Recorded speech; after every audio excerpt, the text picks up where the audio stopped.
예, 오늘 하나님께서 우리에게 주시는 말씀은 에베소서 4장 25절에서 32절까지 말씀입니다. 제가 봉독해 드리도록 하겠습니다. 25절에서 32절까지입니다. 그런즉 거짓을 버리고 각각 그 이웃과 더불어 참된 것을 말하라. 이는 우리가 서로 지체가 됨이라. 분을 내어도 죄를 짓지 말며 해가 지도록 분을 품지 말고 마귀에게 틈을 주지 말라. 도둑질하는 자는 다시 도둑질하지 말고 돌이켜 가난한 자에게 구제할 수 있도록 자기 손으로 수고하여 선한 일을 하라. 무릇 더러운 말은 너희 입 밖에도 내지 말고 오직 덕을 세우는데 소용되는 대로 선한 말을 하여 듣는 자들에게 은혜를 끼치게 하라. 하나님의 성령을 근심하게 하지 말라. 그 안에서 너희가 구원의 날까지 인치심을 받았느니라. 너희는 모든 악독과 노함과 분냄과 떠드는 것과 비방하는 것을 모든 악의와 함께 버리고 서로 친절하게 하며 불쌍히 여기며 서로 용서하기를 하나님이 그리스도 안에서 너희를 용서하심과 같이 하라. 아멘. 예, 오늘 25절 말씀 이제 들어갑니다. 우리 지난 시간에 이 문단에 있는 말씀에 대한 서론적인 말씀을 드렸고, 이제 오늘은 그 첫 번째 구체적인 덕목에 대한 그 첫 번째 교훈이 무엇이냐면 25절은 무슨 내용입니까?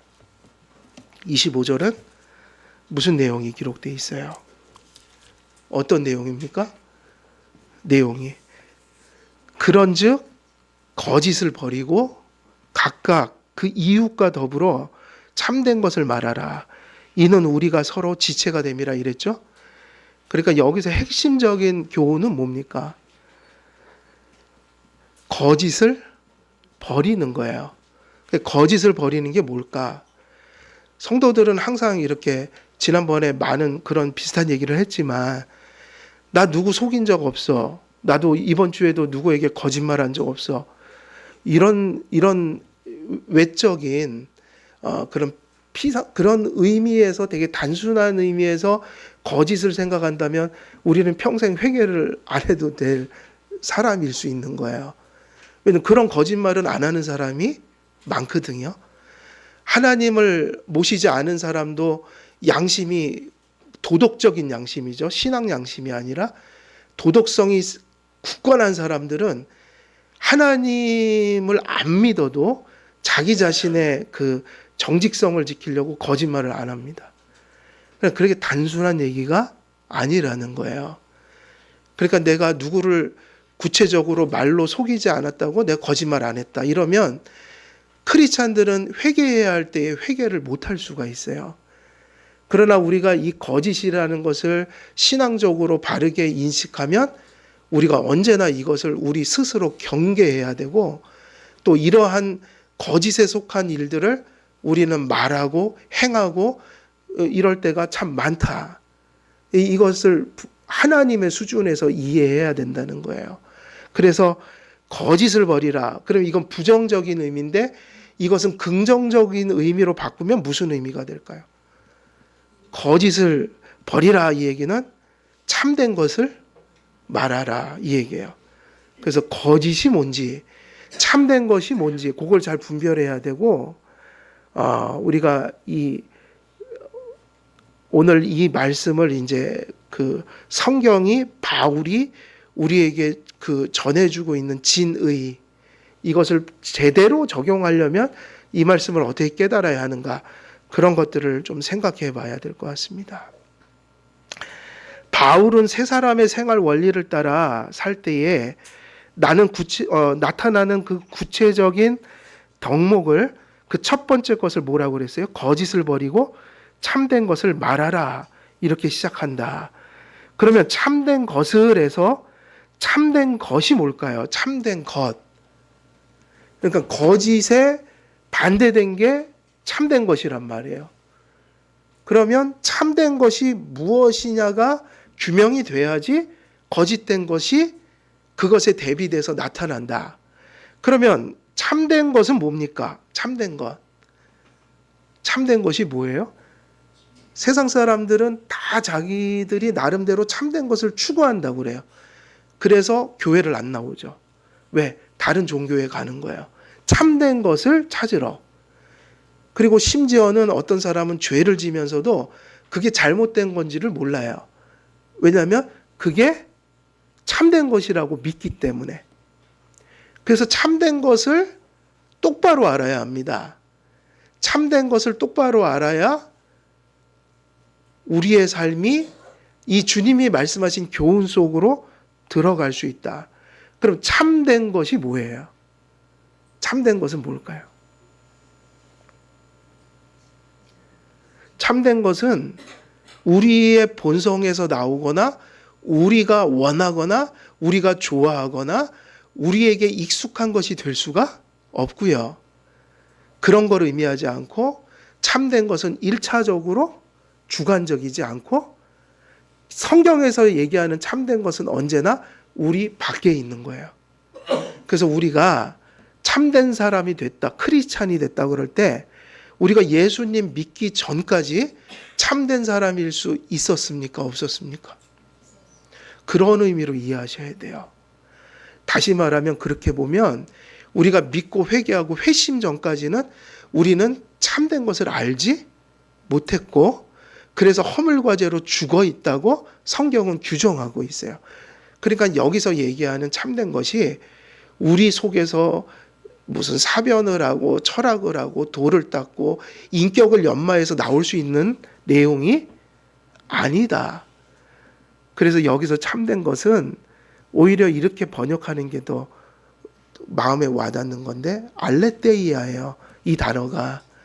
알레테이아는 뭐냐? 진리라는 말입니다. 진리. 우리가 참된 것보다는 진리가 더 와닿죠? 예수께서 나는 길이요 진리요 생명이다. 그럼 진리가 뭐냐? 구원으로 따지면 그거 외에는 살 길이 없는 거. 그거를 위해서 우리가 죽을 수 있는 거. 그건 절대적인 어떤 진리. 그건 반드시 믿어야 하는 거. 그거는 목에 칼이 들어와도 우리가 지키고 살아야 되는 거. 이런 게 뭐예요? 진리인데 그 진리 자체와 진리의 실체와 진리의 그 기준이라는 것은 우리 안에 있지 않아서 그건 철저히 우리 밖에서 시작이 된 것이어서 그거는 계시를 받아야 되고 하나님께서 그것을 주셔야 되는 것이고 그리고 더 엄밀한 의미에서는 그 진리 자체가 누구세요? 어떤 것이기 이전에 하나님 자체가 진리니까 하나님을 모시는 일들 속에 진리가 성취된다. 그래서 여기서 참된 것이라고 얘기한 것은 참된 것은 워낙 다양하고 구체적이고 주관적이어서 오히려 참된 것이라는 것이 이 알레테이아라는 이 단어가 진리로 번역되면 훨씬 더 권위 있게 다가올 수가 있어요. 그래서 너희가 참된 것을 말하라 할 때 결국은 무엇을 얘기하라는 겁니까? 진리를 말하라 이 얘기예요. 그래서 진리라는 거, 알레테이아라는 말은 객관적인 것으로부터 시작을 해야 된다. 우리 안에 있지 않다. 객관적인 진리.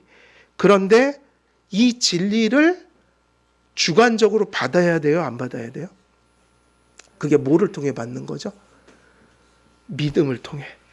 그래서 믿음을 갖고 우리가 진리를 받으면 나타나는 게 뭐냐면 진리로 돌이키는 일이 벌어지죠. 그걸 뭐라고 불러요? 회개죠. 회개. 그러니까 믿음과 회개를 한 사람을 회심한 자라고 부른단 말이에요. 그러면 진리가 객관적인데 그 진리가 우리 안으로 들어와 버리면 진리는 이제 주관성을 가져야 안 가져요? 가져. 그걸 우리는 뭐라고 하는가? 진실해졌다 이 얘기예요. 그러니까 우리가 하나님을 믿고 회개하지 않으면 그 사람은 아무리 도덕적으로 깨끗한 척해도 그 사람은 사실은 진리가 없는 사람이면서 주관적으로 얘기하면 그 사람은 진실하지 않은 사람인 거예요. 그런데 이 하나님, 그의 은혜, 그의 그 계명과 뜻을 받은 사람들은 진리를 받은 사람들이잖아요.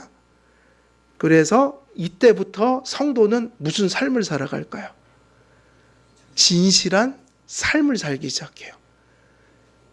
그래서 진실하게 산다는 말의 의미는 단지 도덕적으로 산다는 의미가 아니라 하나님을 모심으로 진리가 들어옴으로 그가 진실해졌다. 그래서 그게 뭐냐면 옛사람이 아니라 새사람. 그러니까는 옛사람은 뭐가 없는 사람이에요? 진리가 없는 사람. 그 옛사람을 벗어버리고 새사람이 되어서 진리를 소유한 자가 됐으므로 그 사람을 새사람의 생활 방식으로 살라 이 얘기잖아요. 그러면 그 얘기가 무슨 얘기인가? 진리를 우리가 이제 가슴속에 받았다면 이제 우리는 어떤 삶을 살아야 된다? 주관적으로 진실한 삶을 살아야 된다. 그래서 진실하라. 성화는 어떻게 되는 거예요? 진실한 거예요. 그러면 이렇게 되면 우리가 진리니 진실이니 이런 얘기를 할 때 이게 좀 세상과 다르다는 것을 감지하게 된단 말이에요. 그래서 진리를 소유하고 진실되게 된다. 여러분 진실하게 사십시오라는 말은 무슨 말씀으로 환원이 될 수 있는 거예요? 이 말은 이렇게 요약이 되는 거죠. 진실하게 산다는 게 도대체 뭔가? 성경에 근거해서 살라는 얘기입니다. 성경에 근거해서 살아라. 불편해도 내게 맞지 않아도 어쩔 때는 내 속에 그것을 거부하는 마음이 있더라도 진실에 속한 삶은 뭐냐면 그게 말씀이어서 따라가는 거예요. 말씀이어서 그것을 믿는 거예요. 우리의 본성대로 하면 예배도 교제도 사역도 봉사도 다 인간적인 일로 다 퇴락해버려요. 그래서 교회가 하나님의 말씀을 따라 예배드리고 교제하고 봉사하고 사역할 때 그거는 인간의 타락한 본성에 맞지 않을 수도 있어요, 없어요? 다시 말하면 우리에게는 그게 몹시 불편해질 수도 있다라는 거예요. 그때 진실한 삶은 무엇인 거죠? 불편하다고 그걸 거부하는 게 아니라 불편하지만 하나님의 말씀에 근거한 것이라면 그것이 말씀에 부합하기 때문에 내가 그것을 믿고 따라갈 때 그걸 뭐라고 그래요? 진실한 행동을 한 것이다. 진실은 어디에 있는 거죠? 기준이? 그죠? 따지고 보면 우리가 하나님 말씀에 속한 것들이 우리가 좋아서 따르는 것도 있잖아요. 그죠? 어쩔 땐 그게 좋을 때도 있다고요. 근데 이 땅에서 여죄를 가지고 있는 이상 우리가 하나님의 말씀을 완벽하게 지금 영화되지 않은 모습으로 받고 있는 이상은 항상 하나님의 말씀은 우리 속에 거부감을 갖도록 만들 수가 있지요. 진리는 내가 좋아하거나 싫어하는 데 있지 않아요. 진리는 하나님이 말씀하시는 곳에 있어요. 그래서 장로교회의 정치 원리가 뭐라고 그랬죠? 장로교 정신의 본질은 그리스도가 누구라는 거예요? 머리. 그가 주인이시다. 근데 그분이 무엇을 가지고 교회를 통치하신다는 거예요? 말씀이요. 그래서 목사와 장로가 회를 이뤄 성도들을 말씀 선포하고 교훈하고 때로는 경책하며 때로는 책망하며 때로는 권징할 때에 무엇을 따라? 이게 중요한 얘기잖아요. 무엇을 따라서요? 성경을 따라서 그 일들을 수행할 때 그리고 회중들이 그것을 받아들일 때 그게 성경에서 하나님이 말씀하신 거라 그렇게 사역하고 성도들이 그 사역을 받아들여서 교회가 세워질 때 거기에 누구의 통치가 있다는 믿음이에요? 그리스도의 통치가 나타난다.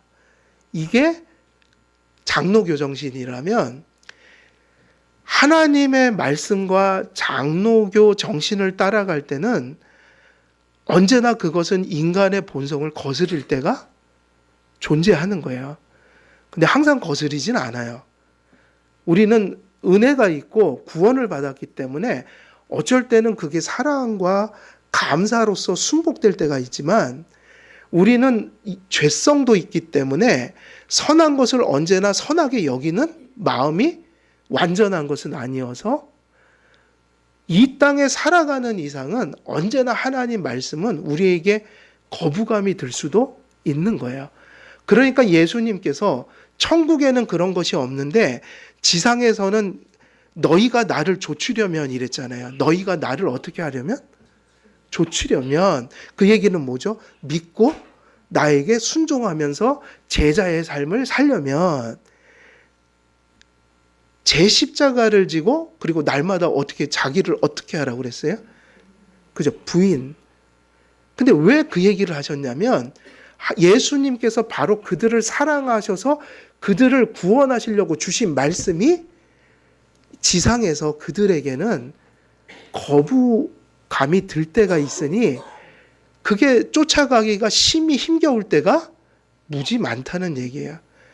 그러니까 내게 좋은 것이 좋은 것으로 판단되면 우리는 제자도의 삶을 살 수가 없으니까 우리에게 좋아서 하나님 말씀이 우리에게도 좋아서 쫓아가는 건 너무 좋은 일이지만 때로는 우리가 받아들이기 힘든 정서가 우리 속에 나타날 때도 항상 기준은 그게 하나님 말씀이기 때문에 우리가 그것을 따라가는 것이 그것이 바른 것일 뿐만 아니라 또 교회 전체의 유익을 위해서 덕이 될 수 있다. 그렇다면 그것이 하나님 말씀에서 쫓아가는 그 믿음이 바로 뭐냐면 진실함이라는 거예요. 이제 정리가 좀 되셔요?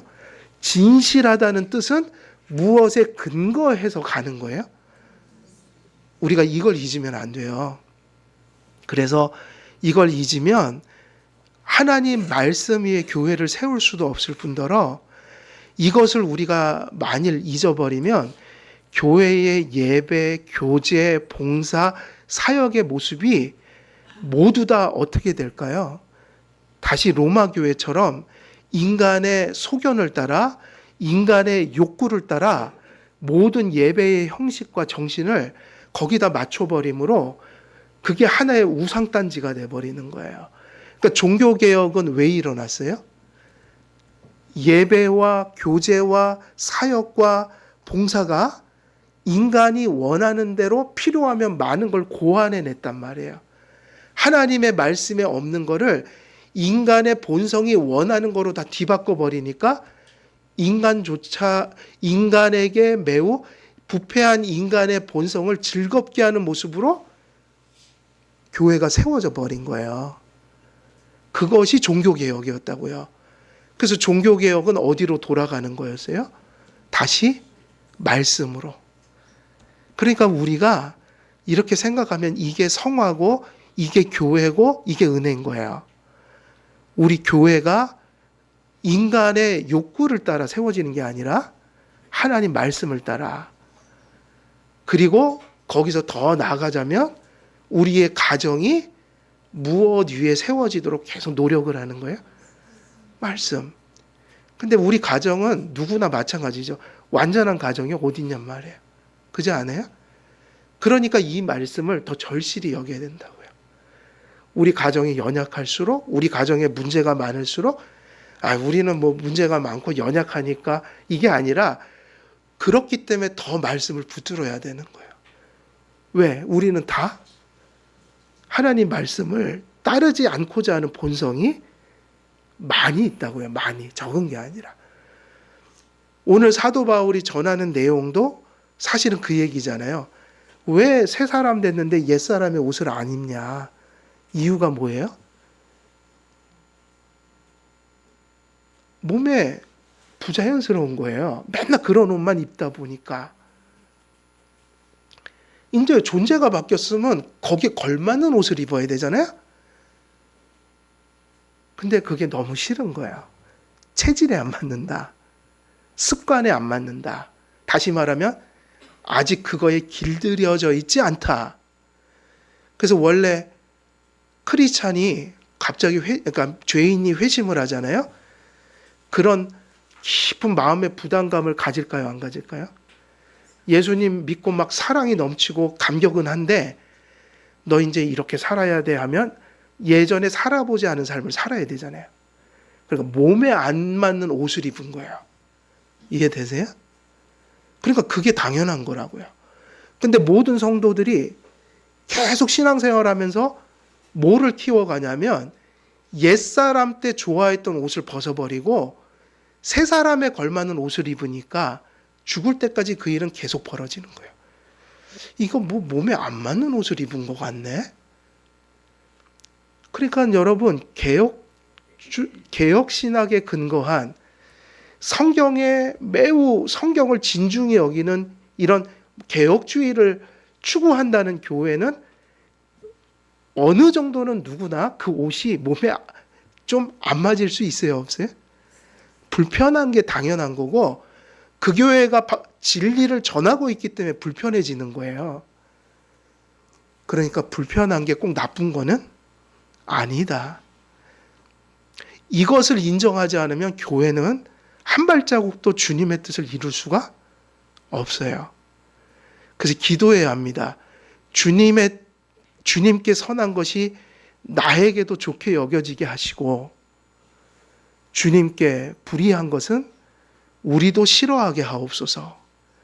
이게 우리가 기도해야 될 거지만 우리가 그렇게 완전해질 수는 없잖아요. 그러니까 죽을 때까지는 내 입맛에 맞는 것이 언제나 내 영적인 건강에 꼭 유익한 것은 아니다. 그래서 사도 바울도 뭐라고 그랬죠? 내게 모든 것이 가하나? 그랬죠? 그러면서 그 다음에 뭐라고 그랬어요? 모든 것이 또 유익한 것은 아니다. 내가 먹든지 마시든지 그 말씀의 뉘앙스대로 하면 살든지 죽든지 내게 좋든 싫든 나는 하나님의 말씀을 따라 살겠다. 이게 사도 바울의 그 말씀의 요지예요. 그래서 우리가 이 말씀, 거짓을 버리고 그 이웃과 더불어 참된 것을 말하라 할 때 이 참된 것은 진리, 알레테이아다. 진리는 이렇게 이제 구체적으로 좀 풀 수 있어요. 여러분 진리가 뭡니까? 그러면 이제 진리는 철학으로 가면 이건 완전히 사변화되죠. 그러니까 예수님은 진리를 그렇게 가르쳐 주지 않았어요. 철학이 아니에요. 어떻게 가르쳐 주냐? 아주 쉽게 가르쳐 주셨어요. 내가 곧 진리다. 그러니까 누가 진리인 거죠? 그죠? 예수 그리스도와 하나님 그리고 성령님이 진리신 거예요. 하나님이 뭐인 거예요? 진리. 그러니까 하나님의 존재 자체가 진리다. 그리고 그 하나님께서 가지신 뭐죠? 그의 뜻. 우리에게 가르쳐 주시는 모든 말씀이 있죠. 하나님의 뜻. 이게 뭐예요? 진리다. 그러니까 하나님이 가지신 뜻이 뭐예요? 그래서 우리에게 순종하라고 하는 거예요.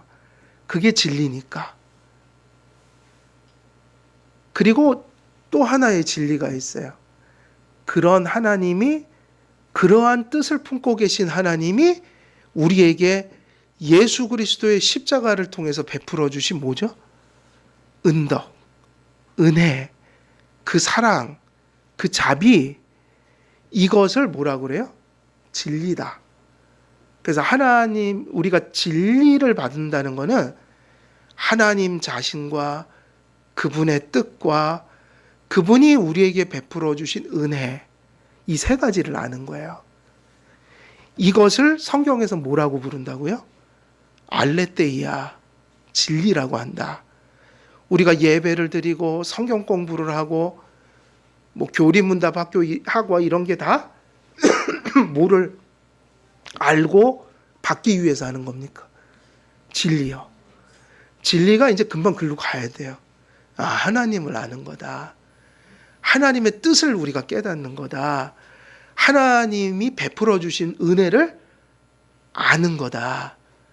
이게 가슴 속에 들어오면 우리는 어떻게 될까요? 진실해져서 좋아도 싫어도 주님의 그 뜻을 믿고 쫓아가고자 하는 마음을 갖게 된다. 이게 뭐죠? 진실한 삶이에요. 성경에 근거한 삶. 그래서 바울과 성경은 진리를 진리를 가지고 무엇을 얘기하고 있냐면 진리를 기독교의 본질이라는 의미로 사용하고 있다. 참된 것을 말하라 할 때 그게 뭐냐면 너희들은 기독교의 본질을 말하라. 서로 말할 때 뭐를 말하라고요? 나의 욕구와 나의 소견을 말하는 게 아니라 자기 가치관을 말하는 게 아니라 교회는 항상 무엇을 나누어야 돼요? 진리를요. 다시 말하면 기독교의 본질을. 그게 뭐냐면 하나님과 그의 뜻과 그의 복음이에요. 다시 말하면 이 모든 게 다 어디에 계시되어 있어요? 그래서 성경을 나누라. 성경 중심으로 우리의 교제가 이루어져야 합니다. 기독교의 본질이 무엇입니까? 진리는 하나님과 그리스도가 아니고 무엇이겠습니까? 그래서 아버지와 아들을 아는 게 뭐라고까지 말씀하셨어요. 아버지와 아들을 아는 거. 그게 영생이다 그랬잖아요. 아버지와 아들을 아는 것 자체가 뭐냐면 영생이다. 그래서 칼빈이 하나님에 관한 지식이라는 거로 기독교 강요를 시작하고 있잖아요. 하나님과 아들을 아는 거예요. 이 세상에 존재하는 모든 진리와 진실은 하나님 안에만 존재하고 하나님으로부터 나타납니다. 진리는 하나님 자체이시며 진리는 하나님의 인격과 성품 안에 존재하고 그러한 하나님께서 그러하신 성품과 능력으로 행하실 때 하나님 밖의 세계의 진리에 속한 일이 성취되고 계시되고 나타나게 됩니다. 엄밀히 말해서 진리는 사람 속에 내재하는 것이 아니라 하나님으로부터 전해지는 것입니다. 인생이 진리이신 하나님을 그래서 가슴속에 어떻게 할 때 진리가 실현되기 시작하는 걸까요? 그 하나님을 마음속에 어떻게 해야 돼요? 모셔야 되니까 1계명대로 하면 하나님을 두고 우리 마음에. 근데 이러면 또 어렵잖아요. 하나님을 그러면 어떻게 두죠? 라고 물으면 어떻게 두시면 돼요? 어떻게 해야지 두는 거예요? 믿으면 되는 거죠. 약속하셨잖아요. 믿는 자 속에 계시겠다 함께. 그래서 교회는 다른 게 필요 없고 뭐를 해야 돼요? 여기서 믿음이요. 그래서 개혁교회의 예배 원리가 뭐예요? 목사는 말씀만 전하고 성도들은 자리에서 침묵하고 앉아있는 것 같지만 그냥 앉았다 돌아가는 게 아닙니다. 그 말씀을 계속 여러분이 심령 속에서 가슴으로 머리로 계속 어떻게 하는 일이 지금 벌어지고 있어야 돼요. 깨닫고 있는 일이. 그리고 가슴으로 예 아버지 아멘 아멘 하면서 계속 뭐 하는 거예요? 받아들이는 거죠. 그러니까 지금 무슨 일인가가 지금 회중들이 침묵하며 앉아있는 것 같지만 이 시간에 계속 벌어지고 있는 일이에요. 목사는 전하고 회중은 그 말씀을 받으면서 하나님과 여러분 간에 뭐가 일어나고 있는 거예요? 언약적인 교제, 교통이 일어나고 있는 거예요. 그래서 지금 이 시간이 정적인 시간입니까? 동적인 시간입니까? 예, 언약적으로 엄청나게 동적인 시간이어야 돼요. 아, 예배가 맞춰지면 내가 오늘도 가만히 앉았다 돌아가는 게 아니라 무지 많이 뭔가를 지금 하고 얻고 뭔가가 성취되고 그래서 예배를 마칠 때 기쁨이 돼서 돌아가셔야 된다고요.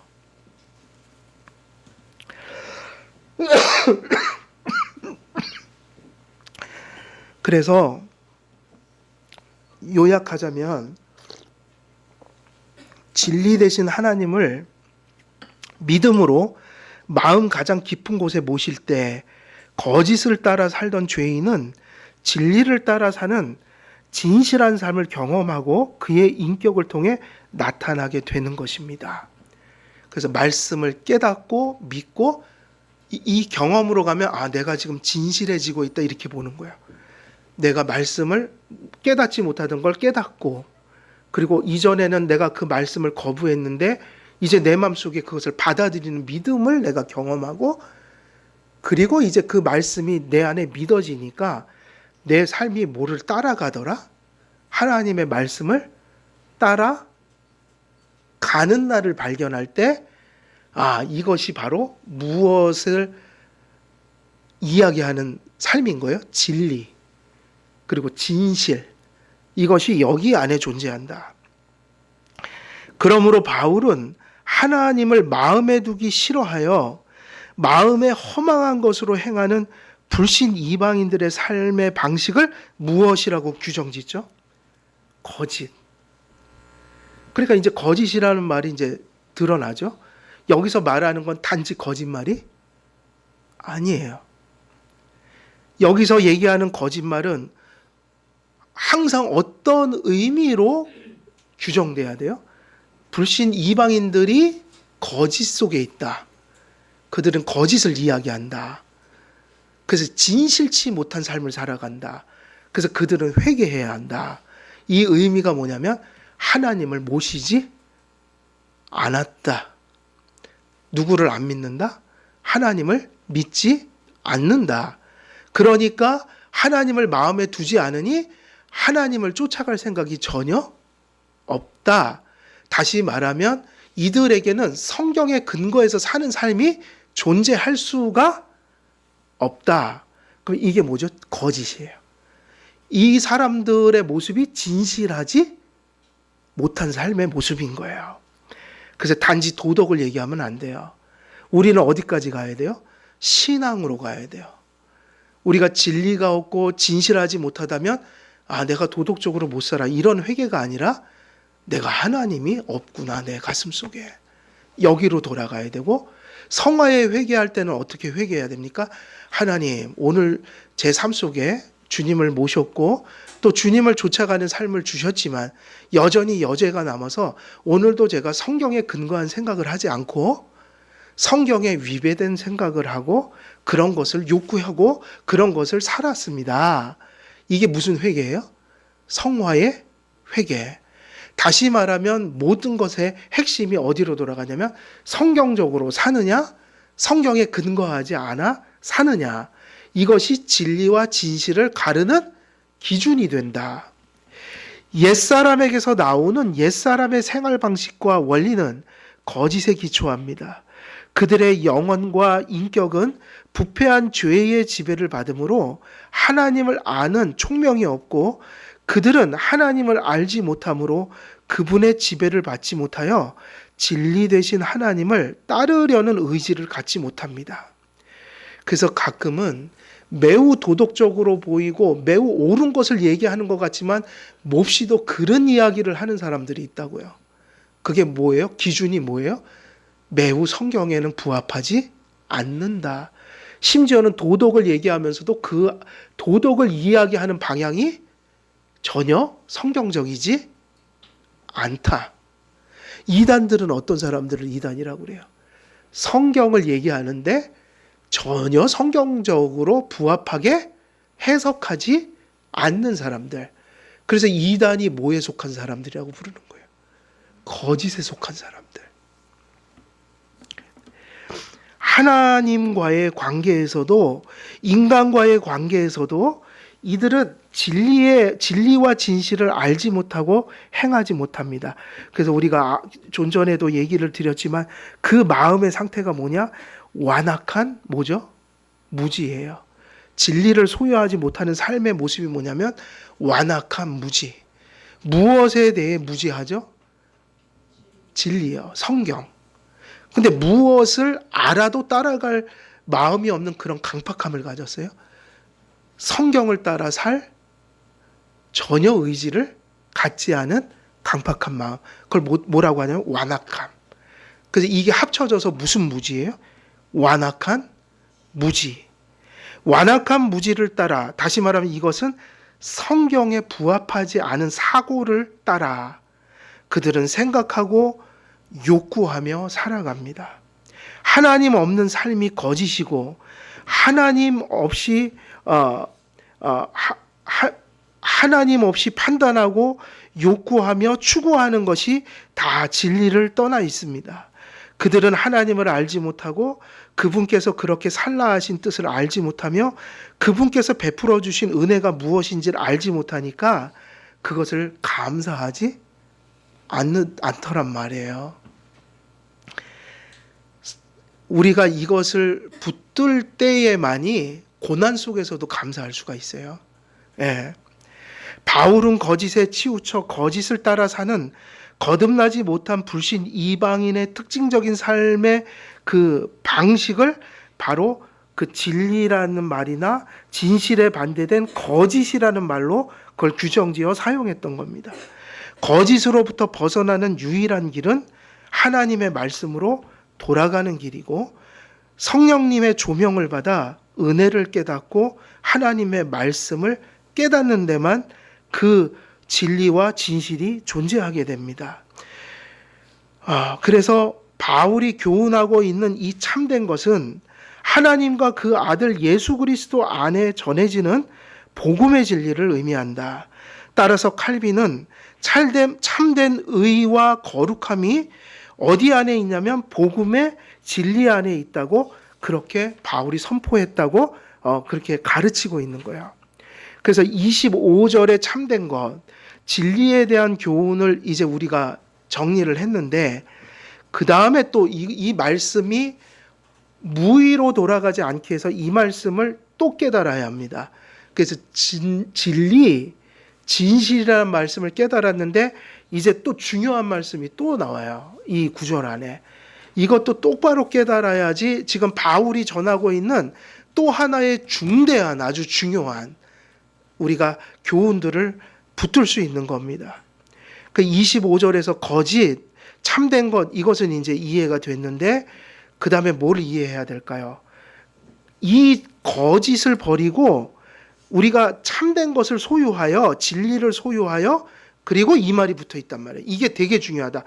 진리를 소유했는데 그 다음에 어떻게 해야 합니까? 라고 하면 너희들이 이렇게 하라고 그랬죠. 그 얘기가 되게 중요해요. 이건 실천이란 말이에요. 진리를 가슴에 품고 우리가 진실된 삶을 이제 살게 됐다. 그러면 그 진리와 진실을 어떻게 실천하라고 하고 있는가? 이 말씀이 되게 중요해요.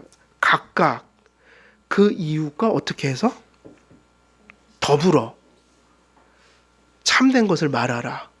그러니까 참된 것을 자기 혼자 가지고 있는 게 아니라 참된 것을 어떻게 하라고 그래요. 이게 지금 실천 덕목이에요.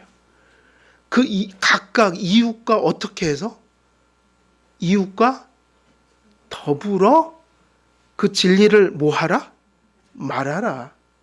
그럼 우리가 이 말씀 이제 깨달으려면 이웃이 누구냐고 물어야 돼요. 여기서. 단지 세상 나가서 너 정직하게 살아, 거짓말하지 말라. 여기에 머물면 이 도덕의 수준에서 끝나버려요.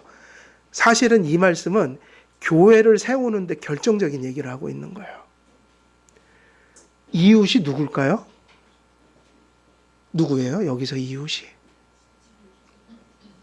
예? 누구인 것 같아요? 뭐 일반적으로 얘기하는 그냥 세상 사람들, 뭐 우리와 만나는 사람들이에요? 아니면 형제와 자매들일까요? 그 증거가 어디 있죠? 각각 이웃과 더불어 얘기하고선 뒤에 보니까 무슨 말이 따라 나와요? 우리가 서로 지체가 됩니다. 불신자들은 여기 낄 수가 없는 거예요, 지금. 물론 성도들이 밖에 나가서도 정직한 건 맞는데 여기서 강조하는 의미는 세상 사람들이 아니라 누구죠? 누구와 이야기하는 걸 의미해요? 성도요. 그래서 여기서 성도의 교제의 의미가 나오는 겁니다. 교회가 어떻게 세워지는가? 성도의 교통을 통하여. 자, 이거 중요해요. 여기서 이웃이 누구라고요? 그러니까 교회 얘기를 하고 있는 거예요. 바울은 지금 교회론을 가슴속에 품고 교회를 세우는 데 집중하면서 교회가 바르게 세워지려면 너희 성도들이 교제를 해야 되는데 교제를 어떻게 규정 짓는 거죠? 그러니까 성도의 교제는 뭐죠? 단지 친한 게 아니에요. 세상적인 걸 나누는 것으로 끝나는 게 아니에요. 단지 정을 나누는 게 아니라 거기선 교회가 세워지지 않아요. 이거 중요한 얘기예요. 단지 친분과 정은 교회를 세울 수 없어요. 그럼 백날 해봤자 그냥 좋은 관계가 생기는 거지 교회가 생기진 않아요. 교회는 교회의 정의가 뭐죠? 부름을 받은 자들의 모임이죠. 그 부름은 뭐로 부름을 받은 거예요? 하나님 말씀이요. 지금 바울은요 아주 매우 교회론적인 것에 초점을 맞춰서 얘기하고 있어요. 교회가 세워지려면 성도들의 교통이 일어나는데 그것을 성도의 교제라고 부르는데 성도의 교제라는 것은 뭐냐 이렇게 규정을 짓는 거예요. 그거는 바로 여기에 이제 답이 나오는 거예요. 각각 이웃과 더불어 참된 것을 말하라 그랬죠. 그러니까 교회가 언제 발생하고 그 교회가 하나님이 기뻐하시는 교회가 되려면 성도들의 교제 개념이 바뀌어야 돼요. 교제가 뭐 하는 거일까요? 교제는 뭐 하는 거예요? 여기 그대로예요. 너희가 너희 형제와 자매들과 더불어 그랬죠? 더불어서 무엇을 말하라고 그랬어요? 알레테이아, 진리를 말하라. 성도들이 모여서 뭘 말하라라는 거예요? 진리요. 성도들이 모이면 뭘 나누라는 거예요? 진리요. 여러분들에게 문제가 생기면 성도들이 문제를 같이 의논해야겠죠? 그 문제를 나눌 때 무엇으로 해결하기 위한 간절한 마음으로요? 하나님 말씀이에요. 항상 답을 말씀에서 찾으려고 우리의 삶을 같이 나누는 거예요. 그리고 또 무엇을 나눠야 될까요? 우리의 삶 속에서 하나님이 베풀어 주신 그 진리가 우리 삶 속에 만들어낸 은혜를 또 성도들이 함께 나누는 거예요. 그러고 보면 그 모든 것들의 구심점이 뭐인 거예요? 그러니까 이게 장로교 정신이라고요. 나는 장로교 정신을 성경에서 찾아요. 장로교가 맨날 말씀하는데 이 말씀을 보면 그게 너무 명확한 거예요. 거짓을 버리고 각각 그 이웃과 더불어 무엇을 말하라? 참된 것을 말하라 하는데 이게 알레테이아 진리다. 하나님의 말씀을 말하라. 이는 우리가 서로 뭐가 됨이라? 지체요. 이 얘기는 너무 명확하게 달리 해석이 안 돼요. 너희들이 지체가 되기 위해서는 온전한 교회를 이루기 위해선 너희의 관계 속에서 교통을 하잖아요. 너희가 무엇을 나누는 자들이 되어야 한다? 진리요. 우리가 진리를 받아야 되고 그 받은 진리로 서로와 교통해야 돼요. 이게 되게 중요하죠. 근데 뭐로 교통하는 거죠? 예배 시간에도 하나님 말씀 중심으로 설교를 하고 회중들이 그걸 듣고 여러분들이 성경 공부를 하더라도 그게 성경에 부합한 것들을 가르쳐야 하고 그리고 여러분들이 교제를 나누고 삶을 같이 나누며 그렇게 더불어 살아갈 때 무엇을 서로 말하면서 가야 돼요? 진리요. 그 얘기는 한마디로 얘기하면 만일 우리가 말씀으로 서로 교제하지 않으면 그곳에는 교회가 이루어질 수 없다라는 거예요. 그래서 저기 세상이 아니죠. 교회니까 교계를 들여다보면 저 대형 교회들이 교회를 나오는 목적들이 되게 다양한데 별의별 목적이 다 있는 거예요. 그냥 혼자 사는 게 심심해갖고 무료한 삶을 좀 달래려고 가기도 하고 또 실제로 어떤 사람들은 사업을 위해서 가기도 해요. 제가 보니까 대형 교회 법조인들은 그거를 바라보고 가더라고요. 저는 그걸 발견했어요. 법조계에 있는 사람들이 법조계인들끼리 모여서 소위 말하면 자기들끼리 무슨 리그를 만들고 싶어 하는 거야. 이것은 이익 집단이지 교회가 아니에요. 또 기업과 사업을 하는 사람들은 또 거기서 어떤 사업적 관심으로 또 거기서 이렇게 무슨 커뮤니티를 만들어요. 그리고 또 무슨 동호회 있죠. 취미생활. 그래갖고 대형교회 가면 뭐 조기 축구회 많잖아요. 축구를 하려고 토요일 날 축구 뛰다가 피곤해서 예배를 안 드려요. 있을 수가 없는 일인데, 그러면 당회가 있는 교회라면 그 동호회 없애시오 그래야지 정상인데 그러지 않는다고요. 교회는 동호회가 아니에요. 무슨 얘기냐면 교회는 우리가 서로 하나 되고 교제하고 예배하고 봉사하고 사역하는 모든 것들이 무엇이 있지 않으면 교회가 될 수 없는 거예요? 진리, 알레테이아. 그래서 뭐라고 얘기하고 있어요? 너희 각각 이웃과 더불어 참된 것을 어떻게 하라? 말하라. 그러면 참된 것을 서로가 말하지 않으면, 다시 말하면 여기서 말한다는 건 뭐를 의미하죠? 서로가 말을 하는 건 뭐를 의미해요? 교제죠. 교통이죠. 단지 말만 나누는 게 아니라고요. 그죠? 우리가 누구를 도와주고 이런 것도 다 말한다는 것으로 집약될 수 있어요. 근데 그 모든 것들이 교회에서 이루어지는 모든 것들의 구심점이 무엇이 되어야 한다? 말씀이어야 한다. 그래서 우리가 서로 도와주고 협력하고 관심 갖고 같이 예배하고 교제하고 봉사하고 사역하는 모든 것들이 우리가 왜 그것들 속에서 하나 되어서 그걸 해야 되는 거, 무엇 때문에, 이유가 무엇이어야 되죠?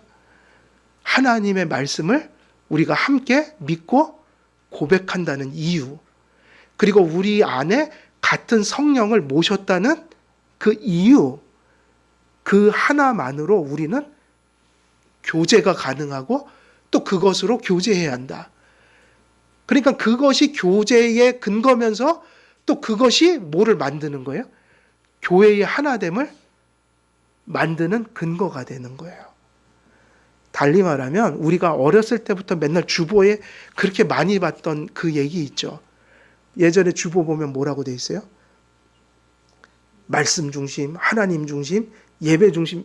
제가 예전에 초등학교 때 다니던 고등학교 때 교회 거의 다 여기 주보에 보면 다 써 있더라고요. 하나님 중심, 말씀 중심, 예배 중심 이렇게 돼 있고, 그게 뭔 소린가 저는 몰랐어요. 근데 성경이 그걸 가르치고 있는데, 지금 뭐냐? 너희가 각각 이웃과 더불어 뭐를 말하라? 참된 것을 말하라. 너희가 뭐가 됨이니라? 서로 지체가 됨이라. 교회론이 하나 큰 교리가 지금 전해지고 있어요. 교회는 어떤 곳인가? 하나님의 말씀으로 하나님의 부르심을 받은 무리들이다.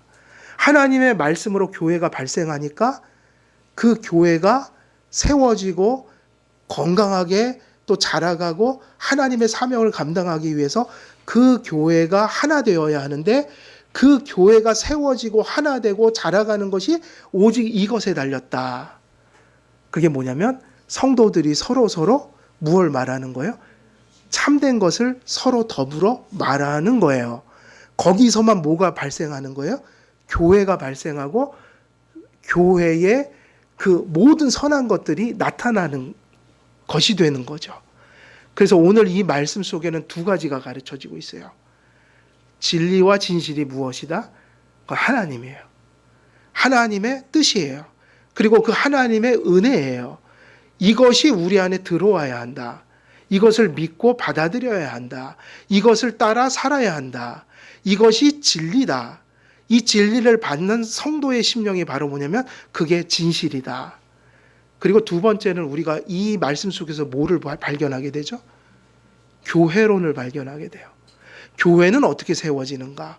그 교회가 어떻게 하나 되어야 하는가? 그 교회는 어떻게 예배하고 교제하고 봉사하고 사역하게 해야 하는가? 답이 나왔죠. 각각 이웃과 더불어 뭐를 하라? 참된 것을 말하라. 근데 그 이웃이 교회라는 이유가 증거가 있는데, 너희가 지체가 됨이니라. 교회는 항상 하나님의 말씀을 구심점으로 하고 그것이 우리가 존재하는 근거인 것으로 여기는 그 신앙 고백이 우리 안에 있을 때만 하나님의 마음에 부합한 뭐가 세워져 가는 거예요? 교회가 세워져 갈 수 있다. 그래서 오늘 이 말씀을 통해서 우리는 교회론의 되게 중대한 진리를 하나 또 발견하게 되는 겁니다.